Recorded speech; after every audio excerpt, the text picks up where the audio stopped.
এই তো শোনা, বসে আছি। শুধুই কি বসে নাকি কিছু ভাবছো? কি আর করবো বলো, দেখছি আর ভাবছি কি ভাবছো? তোমার কথা। সত্যি নাকি অন্য কোনো গার্লফ্রেন্ডের কথা? সুখে থাকতে ভূতে কি হচ্ছে, তাই না? এইরকম কেন বলছো? সতীনকে ডাকছো তাই? ও আচ্ছা, সারাদিন কোথায় ছিলে বলো তো তুমি? আর বলো না, সকাল থেকে অফিসের এত কাজ ছিল, তাই একটু বিজি ছিলাম আর কি। তাই বলে একটুও ফোন ধরা যায় না? আমি জানি তুমি আমাকে একটুও ভালোবাসো না। আচ্ছা, তুমি কি আমার সাথে ঝগড়া করতে চাইছো? হুম, তোমার সাথে ঝগড়া করে কোনোদিন কি পেরেছি? না আজ পারবো বলো? তাই নাকি? Yes darling. তাহলে চলো না, ঝগড়া না করে একটু ভালোবাসি। ওহো, খুব শখ তাই না? আরে শোনা, সব তো বটে। আচ্ছা, বলছি শোনো না, তোমার একটা পিক দেবে? কেন? পিক নিয়ে তুমি কি করবে? আরে দেখবো আর একটু হ্যান্ডেল না না না, এই মানে একটু দেখবো আর কি, ছবিটা দেখবো। কি যেন একটা বলছিলে না, হ্যান্ডেল? আরে না না, তুমি ওসব বাদ দাও না, প্লিজ একটা দাও না, তোমার একটা দাও না। না বলুন, আমি এটা করতে পারবো না, প্লিজ কিছু মনে করো না। কেন শোনা, কোনো সমস্যা? তুমি কি আমাকে বিশ্বাস করতে পারছো না? দেখো, এটা বিশ্বাস অবিশ্বাসের কথা হচ্ছে না। আমি তোমাকে আমার হট পিক দিতে পারবো না। তুমি জানো, আমাদের বন্ধুদের গার্লফ্রেন্ডরা তো সিম্পল জিনিস, ওরা ভিডিও কলে কত কিছু দেখায়, আর ওরা ভিডিও কলে কত কিছু কথা বলে। আর তোমাকে তো আমি ভিডিও কল করতে বলিনি, আর তোমাকে কিছু দেখাতেও বলিনি, জাস্ট একটা সিম্পল একটা পিক চেয়েছি, তাতে তুমি এরকম করছো। দেখো বলুন, আমি কিন্তু তোমার বন্ধুদের গার্লফ্রেন্ড নয়। আমি একটু আলাদা, ওকে? দেখো, তোমার বন্ধুদের গার্লফ্রেন্ডের মতো ভিডিও কল করে সব কিছু দেখানো আমার পক্ষে সম্ভব নয়। প্লিজ একটুখানি বোঝার চেষ্টা করো। প্লিজ সোনা, দাও না দাও না দাও না, এরকম করছো কেন? প্লিজ একটা দাও। আচ্ছা ঠিক আছে, তুমি আমাকে 2 মিনিট সময় দাও, আমি পিক তুলে তোমাকে সেন্ড করছি, ওকে? ওকে সোনা, আই লাভ ইউ।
বলো।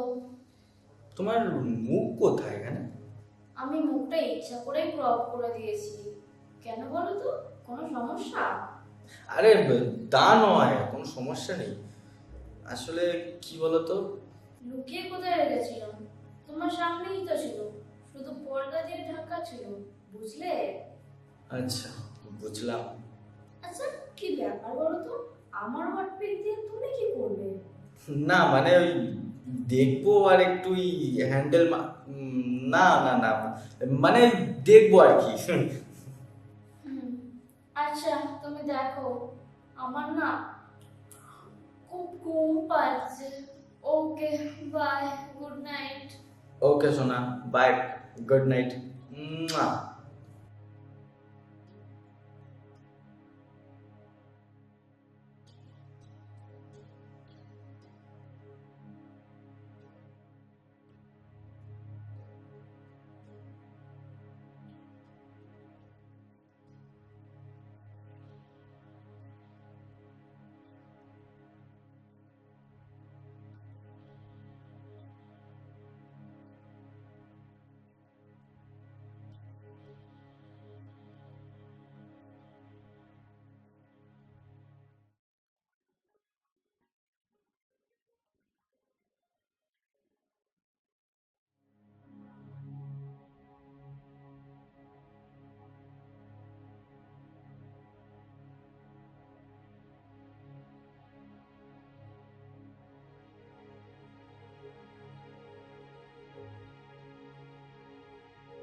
তুমি আমার সাথে চিট করলে কেন?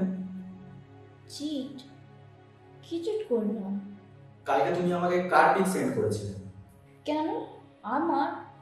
মোটেও না, ওটা তোমার পিক ছিল না। আমি কালকে নেটে সার্চ করে দেখেছি, ওটা সানি লিওনের পিক ছিল। আর জাস্ট আমি ভাবতে পারছি না তুমি আমার সাথে এরকম ভাবে। সরি বরুণ, তুমি কালকে এমন ভাবে রিকোয়েস্ট করছিলে নাচরবন্ধা হয়ে যে আমি বাধ্য হয়ে সানি লিওনের পিক ডাউনলোড করে ক্রপ করে তোমাকে পাঠিয়ে দিয়েছি। সরি। থাক, আর সরি বলতে হবে না তোমাকে। তুমি তুমি আমায় কতটা ভালোবাসো সেটা আমি ঠিক ভালো করেই বুঝতে পারলাম। কি বুঝেছো? আমি তোমাকে ভালোবাসি না? আমি তোমাকে সত্যি ভালোবাসি, তুমি বিশ্বাস করো। তোমার যদি বিশ্বাস না হয় তাহলে আমি কোথায় যাব বলো? আমি তোমার সাথে রুম ডেট করতেও ভয় পাই না। আমি তোমাকে আমার সবটুকু উজাড় করে দিতে পারবো, বাট এই এফবি হোয়াটসঅ্যাপে ছবি দিতে পারবো না বলুন। প্লিজ একটু বোঝো। আর হ্যাঁ, দেহ দেখালে যে সত্যিকারের ভালোবাসা বোঝা যায় এটা মোটেও ঠিক নয়। ভালোবাসার নিঃস্বার্থ হওয়া প্রয়োজন, বুঝেছো? আর হ্যাঁ, যে ভালোবাসায় বছরের নির্দিষ্ট কয়েকটা দিন ঝোপের আড়ালে কিংবা চার দেওয়ালের মধ্যে দেহ রিচার্জের প্রয়োজন হয়, সেই ভালোবাসা ভালোবাসা নয়, সেটা ভালো লাগা। আর এই ভালো লাগা আমার প্রয়োজন নেই। সরি বলুন, তোমাকে ছেড়ে আমার থাকতে কষ্ট হবে ঠিকই, তবু আমি থাকবো। আমি তোমাকে বিয়ে করতে পারবো না। সরি। না রেখা, তুমি সরি বলো না। সরি তো আমি তোমায় বলবো, বিকজ ভুলটা আমি করেছি। আমি আমি অজান্তেই একটা ভুল সিদ্ধান্ত নিয়ে তোমার কাছে পিকটা চেয়েছিলাম। আমাকে ক্ষমা করে দাও রেখা, আমাকে ক্ষমা করে দাও। আর আর সত্যি তুমি আমার চোখ খুলে দিয়েছো। আমি আমি তোমায় দেখতে চাই রেখা। আমি চিৎকার করে বলতে চাই, I love you Rekha, I love you.